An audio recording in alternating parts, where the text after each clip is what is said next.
Conversation about the American dream.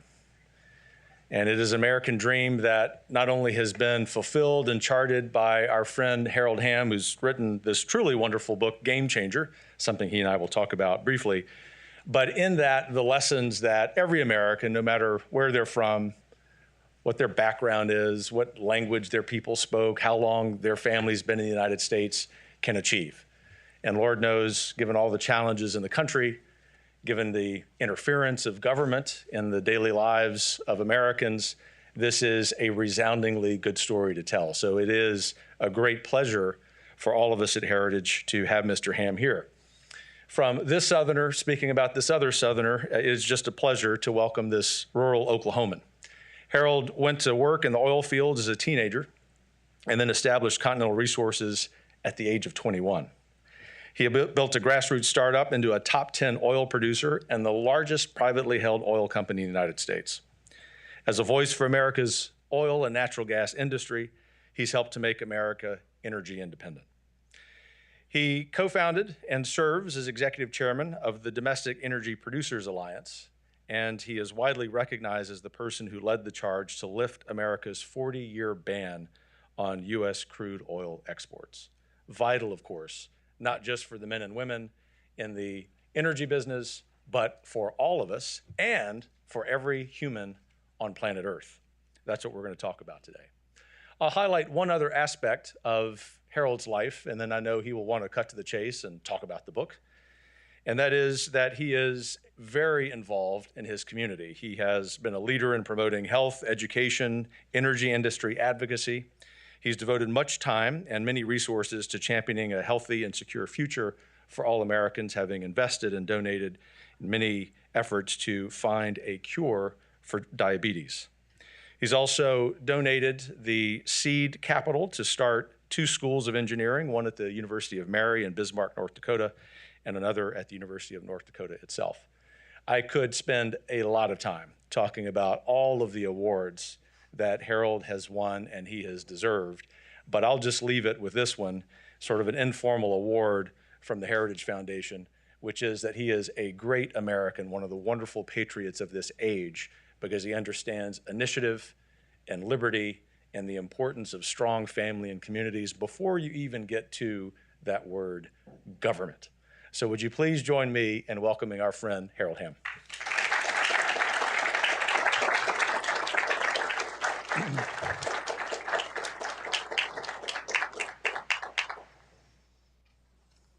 Welcome. Thank you. You bet. Good to be here with you. Well, thanks. You know, against your better judgment, you're in the imperial city of D.C. for a day, but we're grateful that you are. And you've got a lot of friends in the audience. As I mentioned, Harold, we have also a large online audience. Our friends at C-SPAN are broadcasting this. And we're just grateful that an everyday American would show up here to talk about the American dream. So I grew up, as I told you a little while ago, in a family of roughnecks in Lafayette, Louisiana, the blue-collar side of the business, which you know well, too. And so I'm reading your book. I'd finished it last night. And I told my wife and kids at dinner, I said, this is a book you have to read. And you know, audience members at Heritage sort of expect me to say that. I really do mean it. It is something that all of you should read. We have copies for you, or at least first come, first serve after this conversation. But all of that to say, Harold, what inspired you to write the book at this point in your life? Well, first of all, I felt like it was a story that had to be told. You know, it's so misunderstood, so much confusion around it. What did give us the energy renaissance in America? We were on this steep decline in production. Both oil and gas was going downhill. And everybody called it terminal decline. Just going to be produced out. That was it. Found everything to be found. And then all of a sudden, big upturn in production in oil and gas. And what did that come from? It came from one thing, and that was horizontal drilling. The ability to drill down 2 miles, turn right, and go another 2 miles. Nobody thought that was possible. Nobody in their business thought that was possible. But we did that, and with that much wellbore exposure to 12, 15 feet of the reservoir, suddenly you had 2 miles. So you had 1 million times the productive capacity that you had with that reservoir in 10, 12 feet. And it was a game changer. All of the oil-saturated reservoirs in America that had low porosity and low perm, you could turn on with this technology. And it did. And, you know, the first ever horizontal oil field drilled in the world, Continental was drilling that. And us and one other company was the only companies that ever drilled a well in it. And, you know, we didn't even use any kind of wellbore stimulation. You just drill the wellbore, and that was it. It produced. Wouldn't produce vertically, but it produced horizontally. And it was just a game changer. Nobody even wanted to participate in this first field. Everybody there was like, they bailed.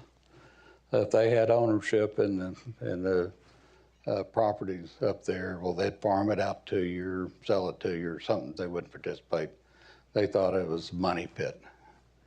And I wondered if it was too when we began, but it turned out. But it was a wonderful story. And, you know, over the next 10 years, we tripled American oil and gas production. And it's been a wonderful thing. And so many people have been involved. And this is a story of, like, your family, the roughnecks, the people that is out there, all those blue-collar workers that made it happen, that figured it out really from the iron standpoint, from the driller's knowledge, how to do that, how to turn sideways and you know, get it to go where you wanted it to go, not the other direction. And which is no small feat. Yeah, not a small feat. Without getting hung up in a hole and all those things, stay in zone, you know, for 2 miles out there and make it produce. And so anyway, all that had to be told. I knew it had to be told. I hoped somebody else would tell it. Nobody did. So finally, this became incumbent upon me to do that. And it took a long while, but put in this book, and, you know, I feel very humble to be the person that did that.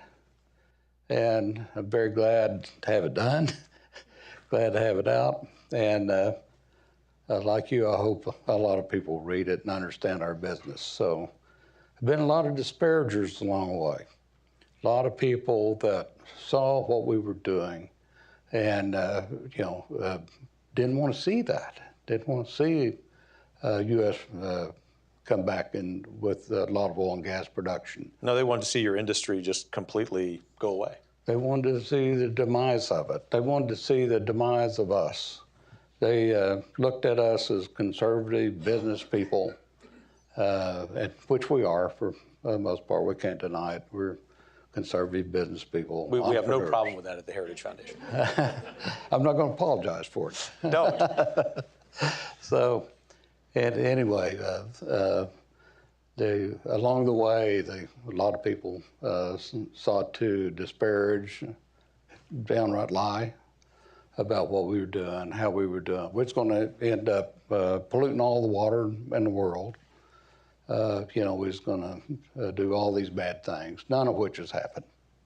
So I want to ask a question about the business side of things before we talk a little bit about the impact for everyday people around the world based on the game-changing nature of horizontal drilling. And that is the nature of entrepreneurship. I mean, you got to take risks in order to reap benefits. And the material benefit of entrepreneurship, of taking that risk, of course, is money. But as you explained well in the book, it's more than about money. We'll get into that too.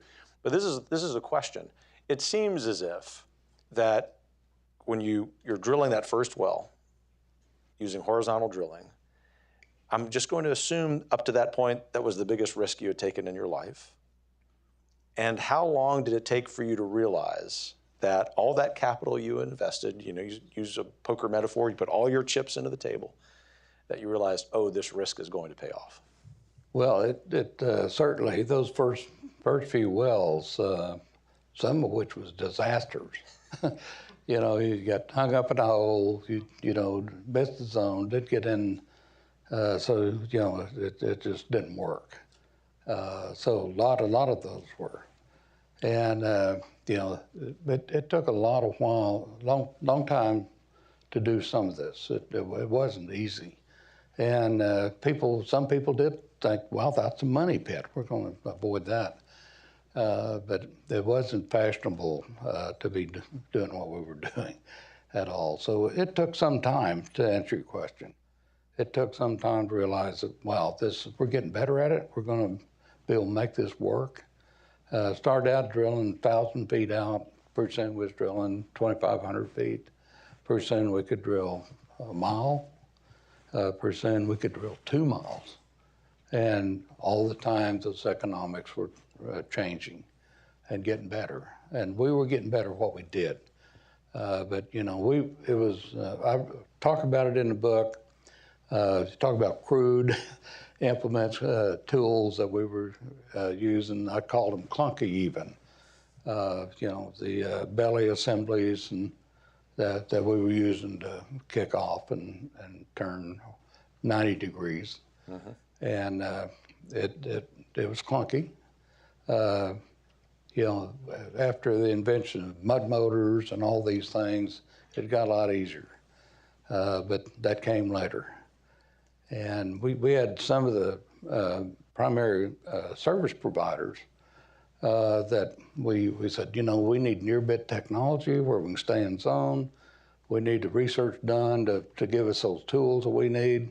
Had one of them tell me, after I gathered up 4 or 5 of them, tell them what we needed. One of them took me aside and said, look, Mr. Hamm, said, you know, I'm sorry, but this is such a novel idea you've got here, this horizontal drilling. Said, we just can't afford to spend any research dollars on it. Another risk of business innovation, right? Yeah, too much risk. And I said, well, I'll tell you one thing, we're going to use somebody, and whoever we use, they're going to get all of our business.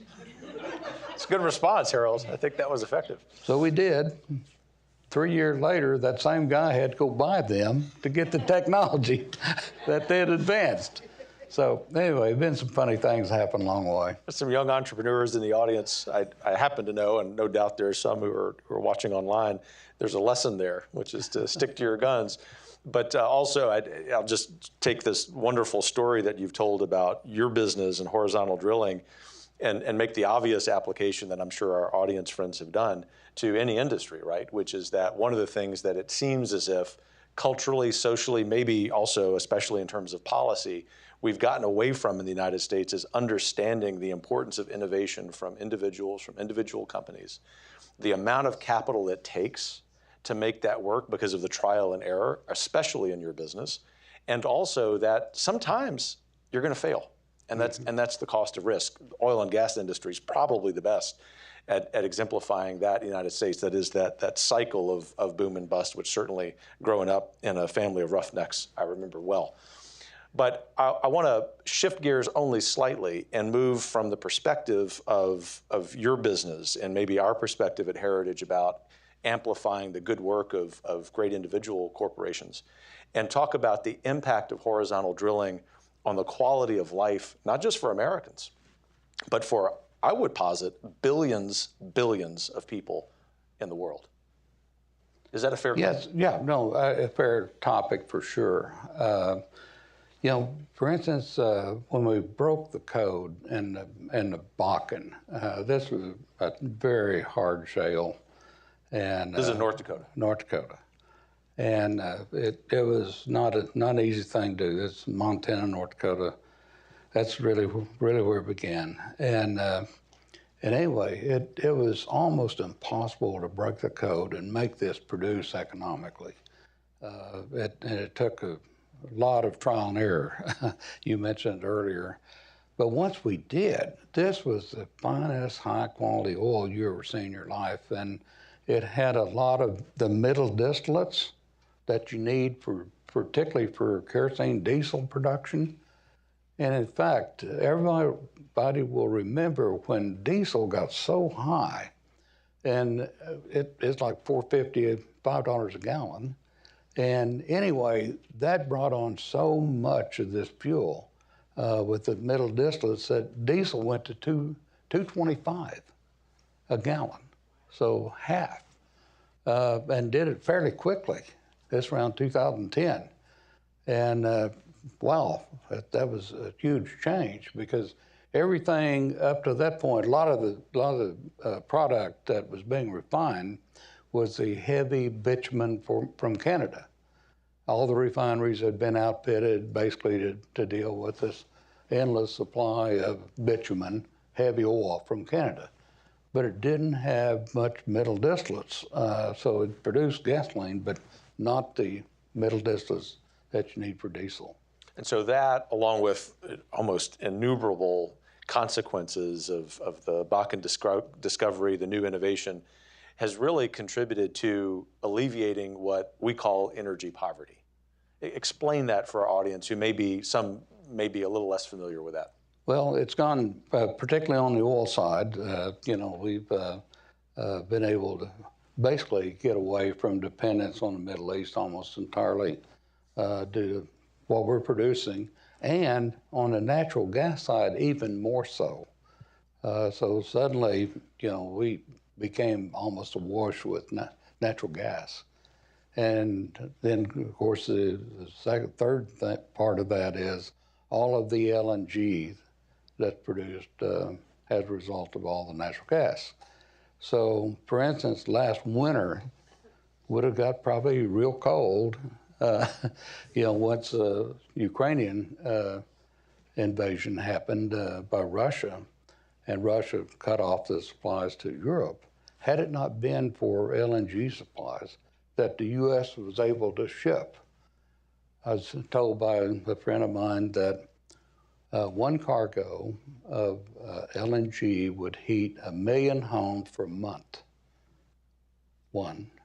That one company shipped, I think he said 638 last winter. So you think about that, the difference that it can make around the world. And this is, clean burn natural gas. If it does the same thing in those countries that it did here, it could offset a whole lot of pollution.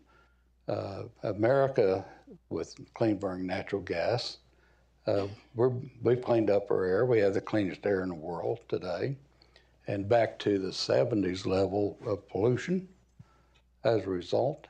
So perhaps we can do that on around the world.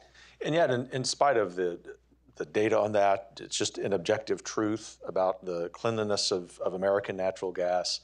The American oil and gas industry has had a difficult time, unfortunately, penetrating this image of wind turbines and solar panels being as pure as the wind-driven snow.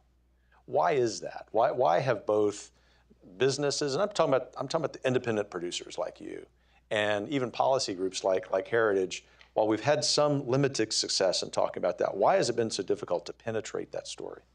Well, there's a whole nother element, if you will, say it like that want to see that come on because they want that market share of generation. So you're saying it's about money?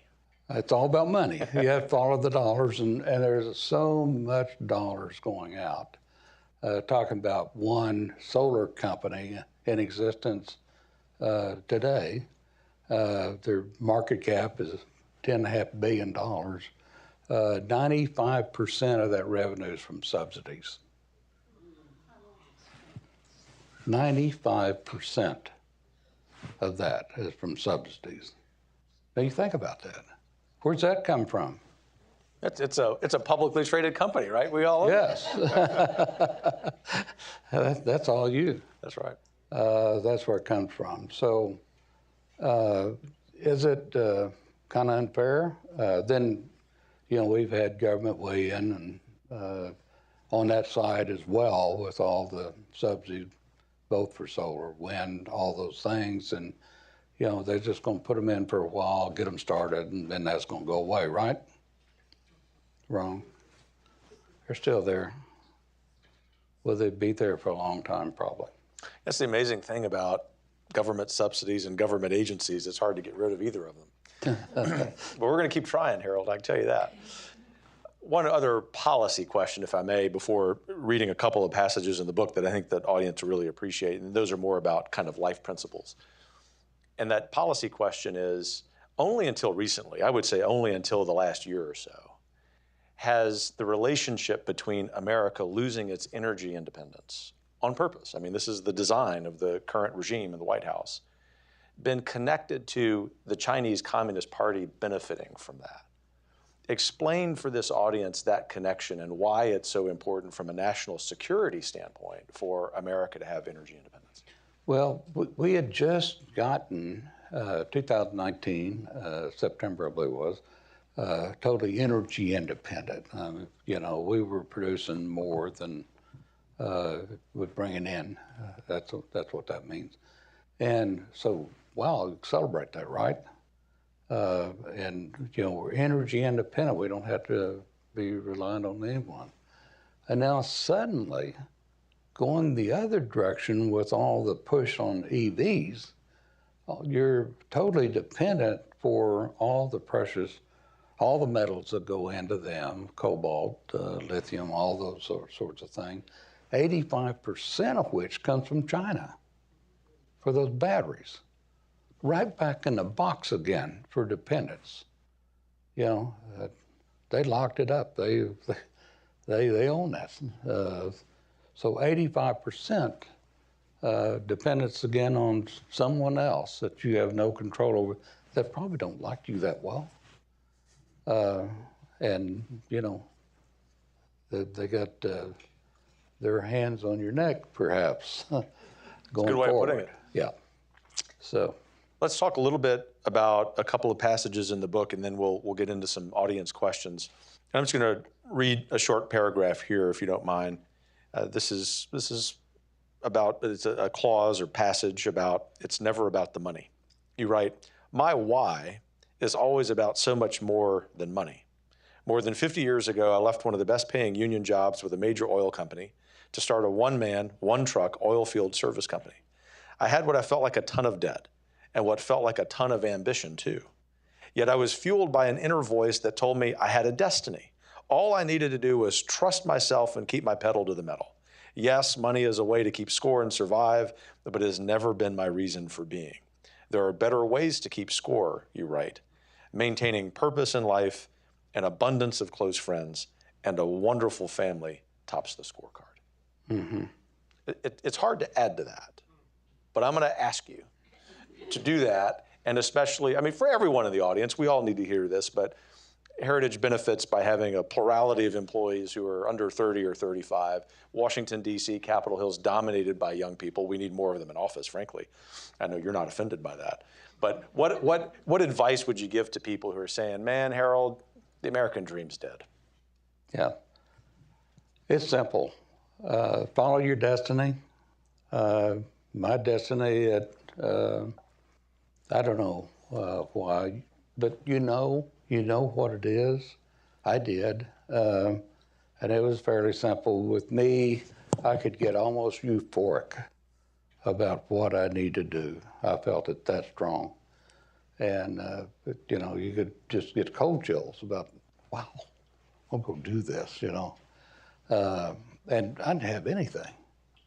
You know, But you knew it was possible. I knew it was possible. I could tell. Somehow somebody had a hand on me, maybe, but I knew it. I could feel it. And, you know, hopefully other people that read that book can do the same thing. One of your daughters wrote an afterword to the book, which, in addition to the book, is to what you wrote, is really poignant. And I'm just going to read a paragraph here, which as a father of daughters, I think resonated with me, but also having gotten to know you as an acquaintance over the years, I can see this in you and in a lot of men and women who are of your generation who provide lessons for those of us who are younger to follow. But this is what she writes. "Dad has always understood his purpose on this earth is greater than himself. He was raised with a strong faith, sometimes that guides him still today. Something that guides him still today, not sometimes. He is ultimately a producer. It's the most philanthropic thing he can do. He doesn't take lightly the responsibility he has to provide for his employees.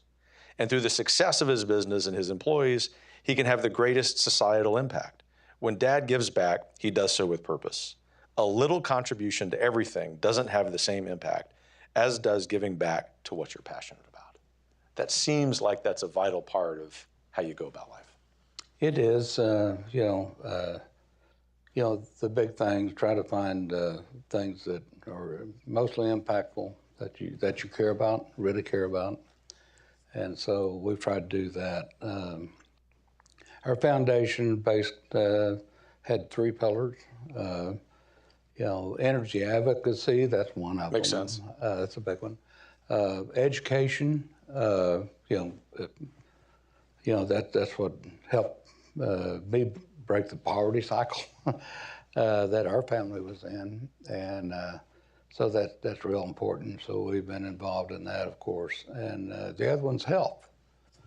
It means so much to all of us. And some of it is it's kind of easy to, with some of the main disease areas, cancer, heart, or whatever, Alzheimer's even.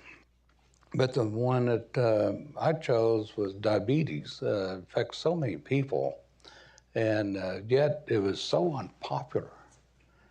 Nobody wanted to deal with it. Nobody wanted to put money into it. There wasn't a procedure attached to it to make doctors a lot of money, so they didn't want much to do with it either. We said, wow, that's one we need to tackle. We hopefully do something about it. And so I'm glad we did. When you look at this past year and, by making the public aware of some of the unjust things, like the 3 pharmaceuticals that had kept the patent for 100 years, on insulin that was given to them for $1.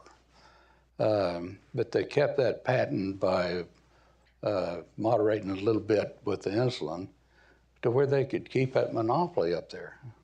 Until we brought that to the attention of the American public, they wasn't going to give it up. But they finally did. They finally started moderating, got it down to where people could afford it. But poor people was having to ration insulin. Now you think about it. You need 4 vials a month if you're type 1. Some of us are trying to get by on 1 or 2 of those vials. So part of your body's dying, okay? That's not a pretty thing. But that's what was going on. And until Harry Smith and I got on TV and talked about that and made it public, that would have probably continued. Well, God bless you for that work. And it's a lesson, too, about how much that industry in particular, the big boys in that industry in particular, collude with government against the healthy quality of life for Americans. So thank you for your courage there. Hopefully we can find a cure. So, getting closer. Yeah. Research is going on. Got a lot of good things happening. And at Oklahoma State University, of all places, is that right? Yeah, we're... I say that as a Longhorn. There's a little bit of a jab there. Oklahoma University, they're in Oklahoma City, so Oklahoma. No, God bless them. So one last question for me, Harold, and then we'll go to the audience. I really love this paragraph in your book. Another trait you write that seems to be innate to successful people is impatience. I've heard people in my company joke, there's a clock, and then there's ham time. Yes, I like to move quickly. Tomorrow misses today's possibilities. My colleague Diana, when she brought me my copy of the book, had this tagged and said, Kevin, we all here talk about Kevin time at Heritage. You're going to really love this.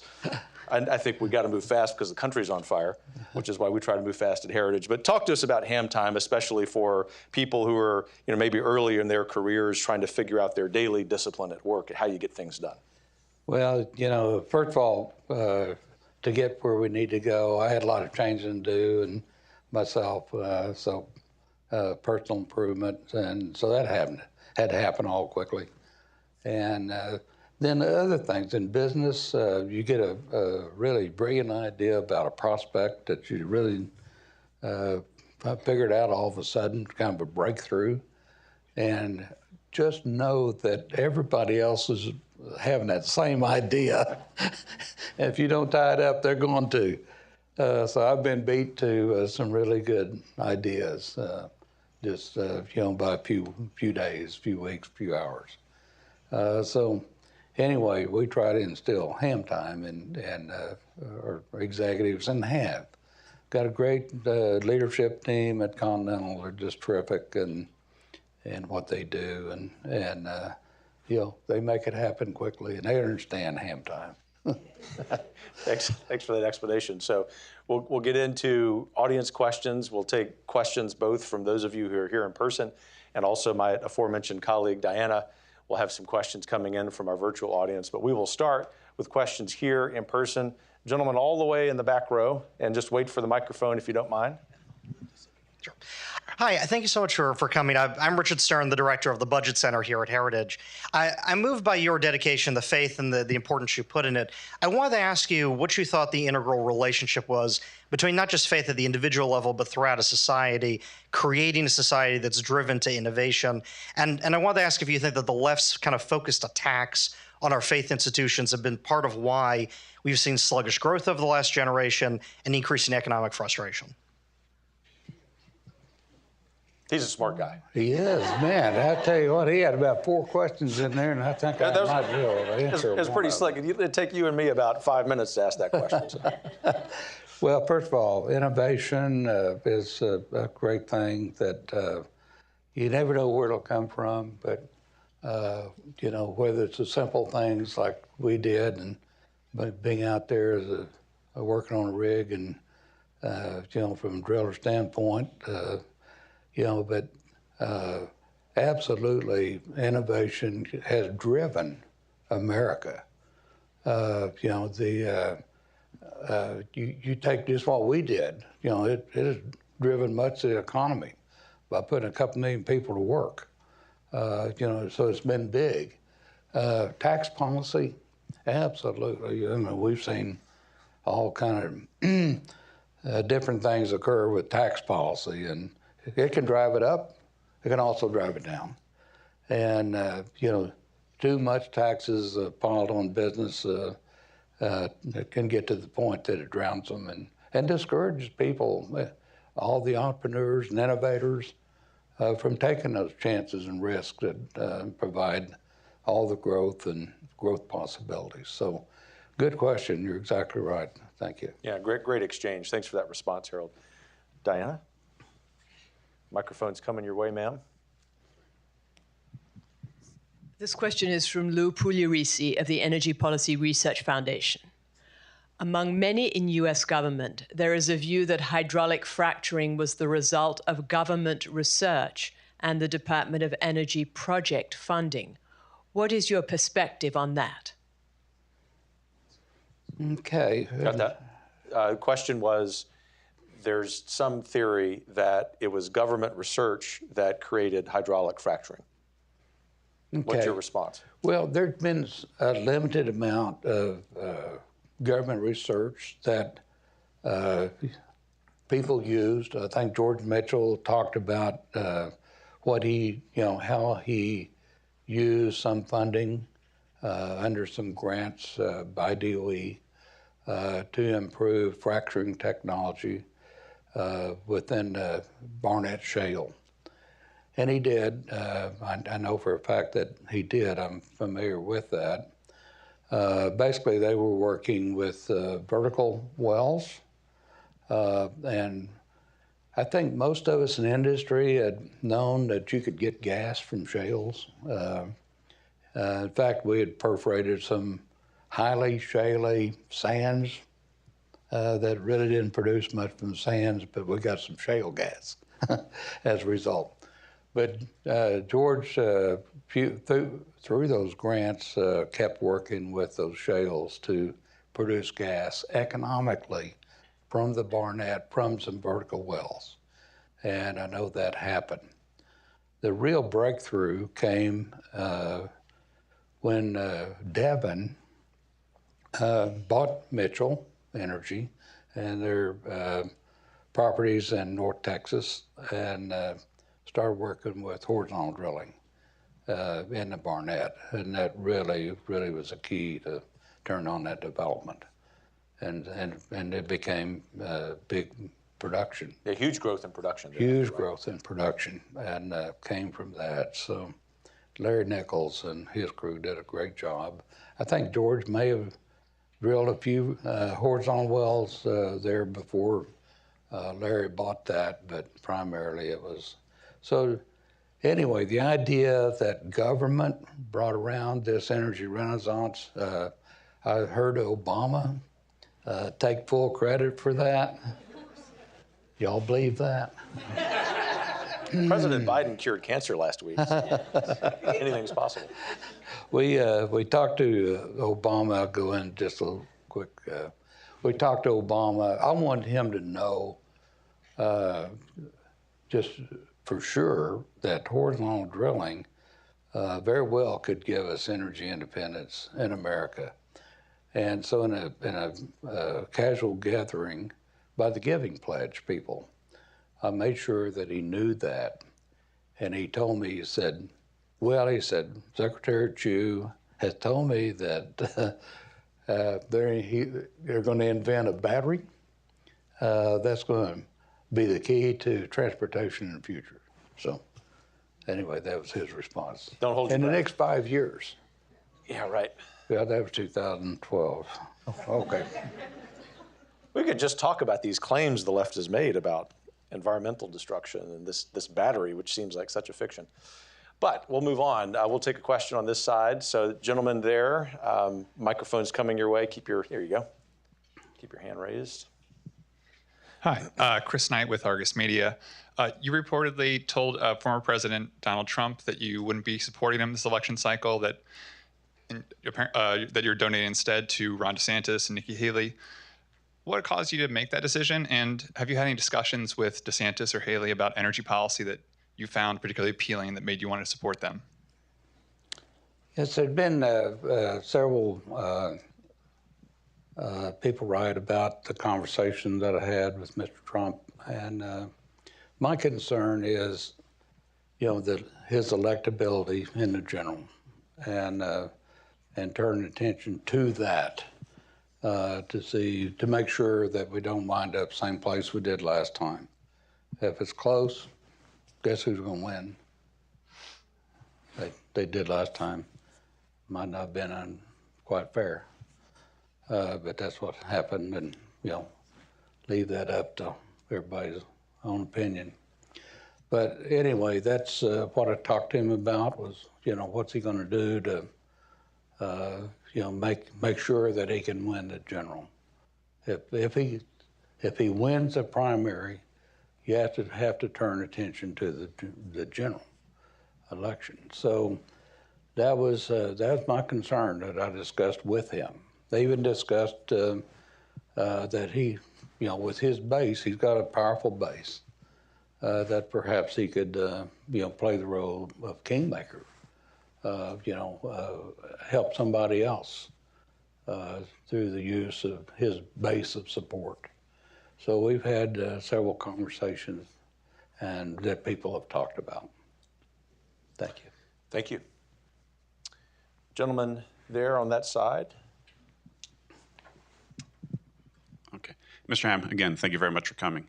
Thank you. Looking at the early days of the industry and the whole revolution that you were bringing about, what were some of the initial inklings that your thesis was correct, and what did you see? And was it a question of seeing what the initial results of what you saw as possible, or was it a question of appreciating the significance? So it's a question of taking advantage of something that you see, and was it a question of appreciating what you saw or the significance of what you saw? Yeah, good question. I've thought about that as I look back upon it all these years later. First of all, I was so impressed by what I was seeing in the industry at that time. Surrounded by a lot of different people that had ever been around, and just my initial research into it, how much it had contributed, to the overall growth of Oklahoma, and that I was aware of. And what it could do in the future, I think was, wow, just felt like it was fantastic. I wanted to be a part of it. So I think it's a little bit of both of those things.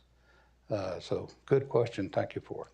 Probably just vital, in addition to your own knowledge and gut instincts, to have a great team around you, which I know is another principle of yours in successful leaders. But love that question. Diana, I know you've got a virtual question for us.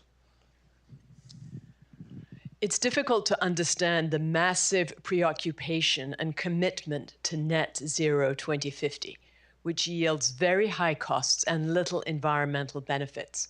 Domestic oil and gas production is a primary instrument of wealth creation and national power for the United States. Can you explain the misplaced focus on net zero? Well, I don't know that anybody can explain all so the kind, Harold. net zero emphasis that's out there. A lot of people just get caught up in it and make statements that we're going to be net zero in 30, 40 years and try to get there. Some people are serious about it. It's possible to, in some instances, to be net zero or offset completely. It's like the project that we're involved in with the carbon capture from ethanol plants and underground sequestration of that carbon, which would more than offset our production. So yeah, you could be net zero. And you think, wow, here you are, an oil company, you're helping the agriculture community, and why'd you do that? Is an obvious question, because it's the right thing to do. It's the right thing to do. Instead of dumping all that carbon out, as it's going on today, why not capture it? Why not sequester it underground, where it's safe for thousands of years? Great question. Forever. Yes, ma'am, in the front. The microphone's going to come down your way momentarily. Saying your name and how hold this. Okay. Helen Teplitska, the Global Management Partner of Imnex Group. Mr. Roberts, thank you so much for hosting this. This Pleasure. is really amazing. And Mr. Hamm, you mentioned you're not about money.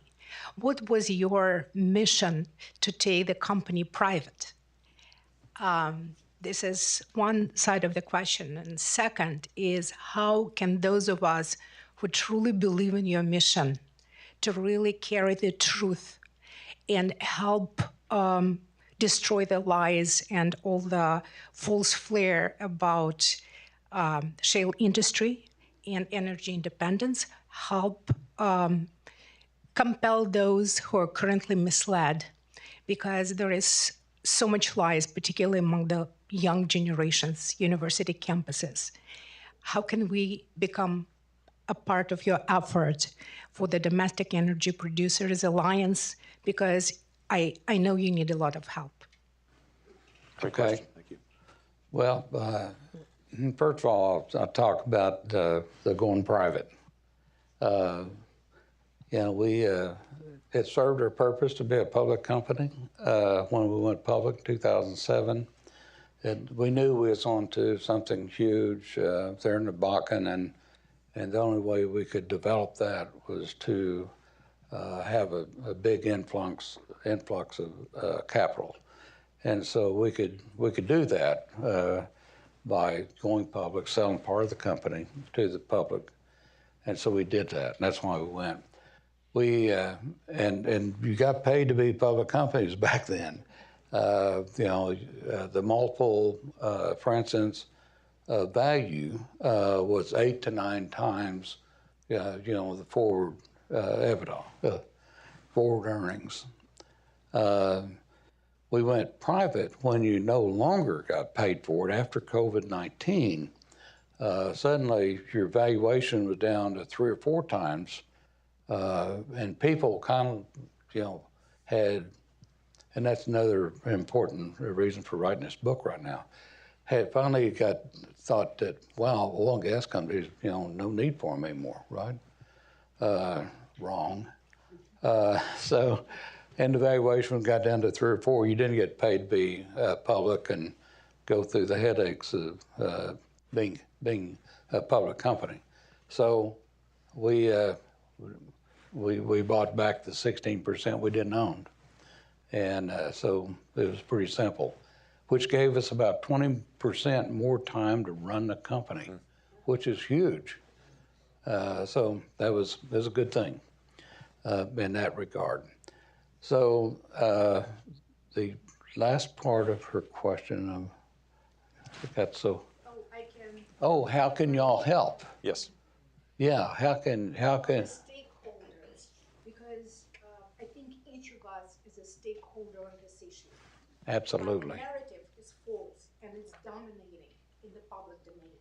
So how can we become engaged, for example, in the DEPA, in order to make sure that we can strengthen your voice and actually deliver the message and return the minds to the right place? Yeah, I'll restate that for the audience, especially online. Great question. Thank you for reminding us.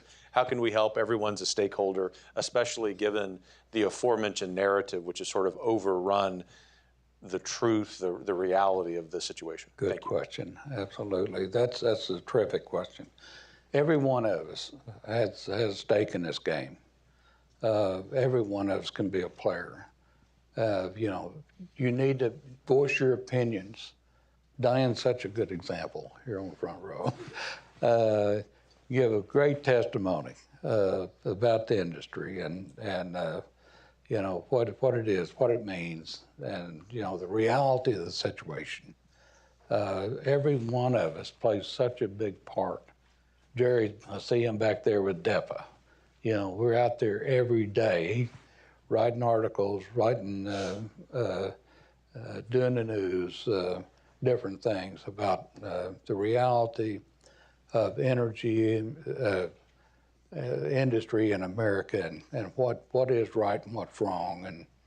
And sometimes it's hard to gather all the detail of the last policy that's passed by the folks that don't like you. And the impact that it's going to have on a consuming public that don't even know about it. That they slide in under the guise of some bill or the other. So each one of us being on the guard and weighing in every chance you get with your neighbors, talking to the folks in your sphere of influence is so important, to be a part of that. So thank you. And I'll piggyback on that very briefly. Harold's obviously the expert, but from the standpoint of just messaging on policy, I'm often confronted with the question that Diana, our other colleagues who work on energy policy, from people who say, in my circle of friends, no one wants to hear this story. And I think using good rhetoric, which is usually a question, not a leading question, you want to establish a good rapport with someone who's skeptical. And there's a lot of skepticism about the reality on this issue, as you know.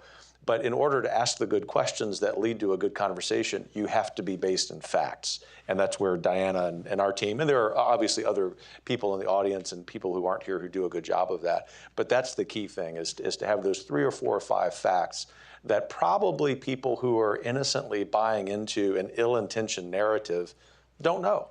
Because our schools are terrible, especially on this issue and other issues. This, by the way, is why we have to end the U.S. Department of Education. I told my colleagues at Heritage every time we do an event, regardless of the topic, I'm mentioning that until it's gone. All right, Diana, do you have a virtual question for us? Yes, microphone's coming your way. Thank you. What do we need to do to educate the public about the dangers of China and losing energy independence to a country that's not friendly to us, especially after Russia just cut off the oil to Europe? Well, it should be obvious now with, this last example, how important our national security is. And energy independence gives us that, and we can't fritter that away. But China, they have their own deal, and their deal is not your deal. This is a communist country. And let me tell you, they're steeped in communism, and it's not democracy at all. Those people are oppressed. It's not a good situation by any imagination. And any time that we think they're our friends, look out. It's going to be too bad. So. It's Many of us have been duped by that for about 10 years. Yeah, we've been duped, and we certainly have. And Z is, he's meeting with the wrong folks. He's supporting the wrong folks. He's an anarchist, and he's not our type people at all. So. By the way, anyone interested, yes, thanks for the response and the great question. Anyone interested in this should go to a paper that almost all of my policy colleagues at Heritage had a hand in, and that's Winning the New Cold War with China. A substantial part of that is what we do on energy policy. All right, time for a question here. Yes, sir. Could you please comment a bit on the Appalachian Pipeline? What was the real fundamental business opposition and the impact of finishing it? Well, it's all about consumers. And, that's the benefit of all consumers get this pipeline laid. And certainly those people that are on propane or other fuels that need this natural gas. Politically, that's why we're shut down. All the lawsuits from Sierra Club, everybody else that shut this down because they didn't want to complete it. But it goes back to a fundamental thing that they figured out. There's been something in progress a long time about how to close down oil and gas altogether. And if they could do it through pipelines, I don't care if it's natural gas or crude oil or whatever, eliminate our ability to get our product to market, well, then they put you out of business. So that's what it really comes down to. And then we had an administration that wouldn't stand up for the letter of the law and go ahead and push it through. Because, it's a lawful thing. That these folks, they've made application, they followed the law, and it was blocked till now. It's unfortunate. We saw the same thing in North Dakota with crude oil line, and it's finally passed.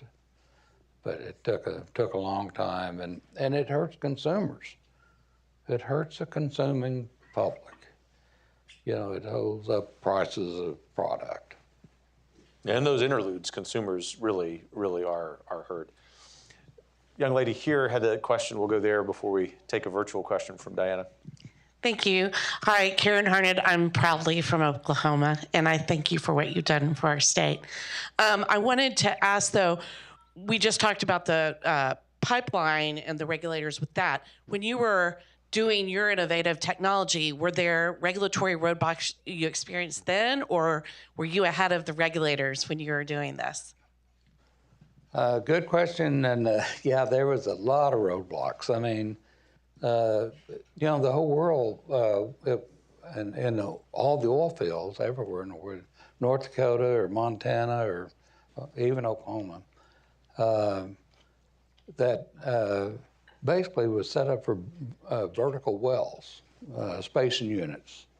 And so you'd have 40 acres spacing for oil or 80 acres spacing for gas or whatever.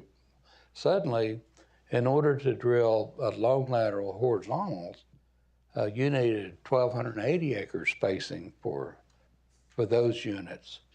And so we had doubters within our camps that you'll never get that done. But we did. We had a wonderful North Dakota Industrial Commission. And in Montana, we had an energy commission there for oil and gas that saw the need for it and changed the spacing. And so we did it really kind of systematically and got it done okay. And it's worked beautifully and wonderfully well. And it's been such a boon to landowners, royalty owners. You see these people that their first check's $1 million. Not a bad deal. So it worked wonderfully well. One of the toughest states to get a long lateral horizontal bill was actually Oklahoma. So we had some small operators that came in and in opposition to it, and we worked 5 years to get that changed, but finally did. And now Oklahoma's done equally as well with production. So sometimes you just have to have faith, work through the system, and get it done. Unless you have opposition from, like in New York, for instance, when Governor Cuomo decides that there's not going to be any horizontal drilling in New York. So we have landowners that join their neighbors, brothers in Pennsylvania. These brothers in Pennsylvania got wealthy. These brothers in New York didn't get anything, which is unfair, unfortunate. So anyway, very good question. Diana, you get the last question. Thank you.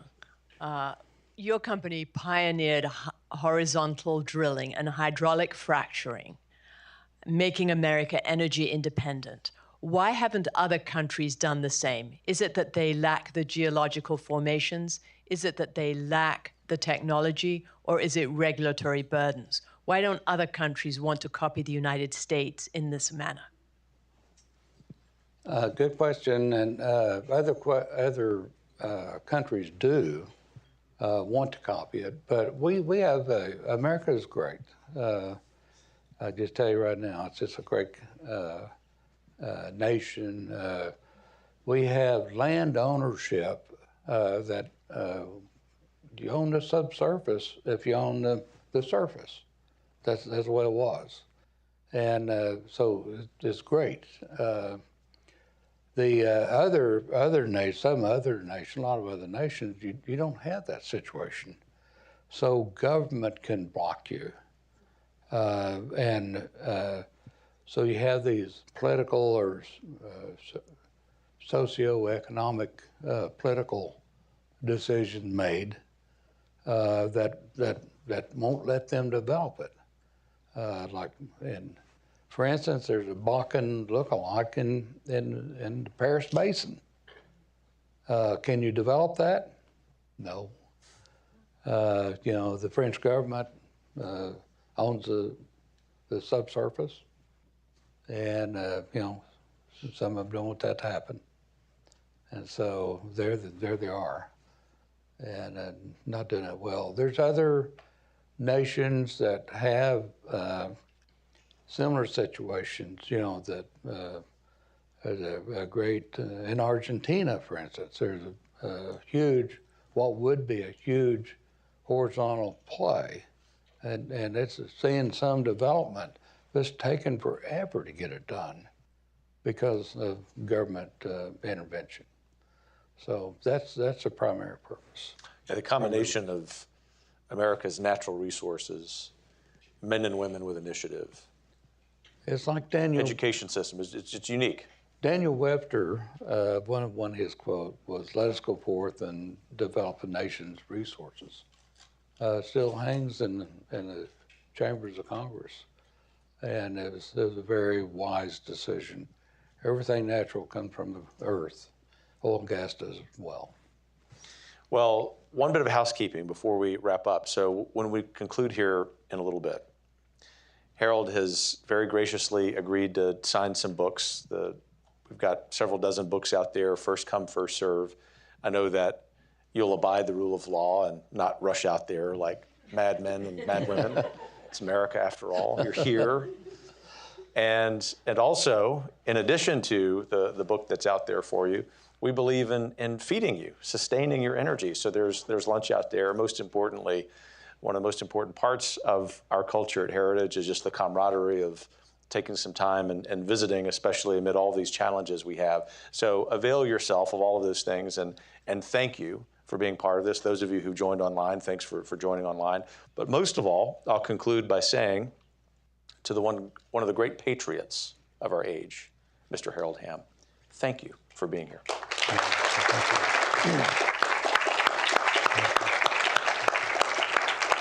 Joey? Great job. Yeah, thank you. Thank you.